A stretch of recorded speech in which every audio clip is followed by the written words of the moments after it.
Hi mga madams, may nabili nga pala ako dito. Itong balot na to, spicy saka non-spicy yung napili ko dito. Bali 20 pieces na siya.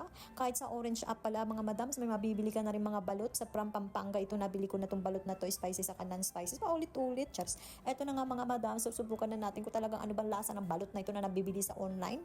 Na-curious talaga ako kung ano ba ito. Pero napansin ko dito mga madam, hindi siya itlog ng itik or duck niyan mga madam. Kasi ito, itlog ito ng manok mga madams. Yes, mga madams, itlog ito ng manok.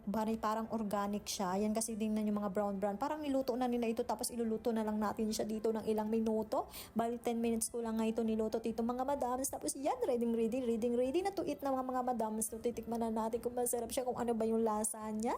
Pero mga madams, nung natikman ko na siya, hindi ganun siya kalasa nung talagang sa may itik na lasa. Pero masarap siya mga madams. Balot na balot din talaga siya mga madams. Tapos lalagyan nyo siya ng suka sa asin. Mas masarap to mga madams kapag lalagyan nyo siya ng sili. Kasi wala kaming sili dyan. Wala akong nabili. Kaya yan na lang talaga siya. Pero na masarap din siya mga madams. Para lang sa akin mga madams. Medyo may ano siya. Medyo maalat-alat. Kasi nga, siyempre mga madams, dahil siguro nilagyan na nila to na siniluto na nila. Kaya may asin na yan mga madams. Pero hindi siya ganun kaalat. Saktong-sakto lang siya.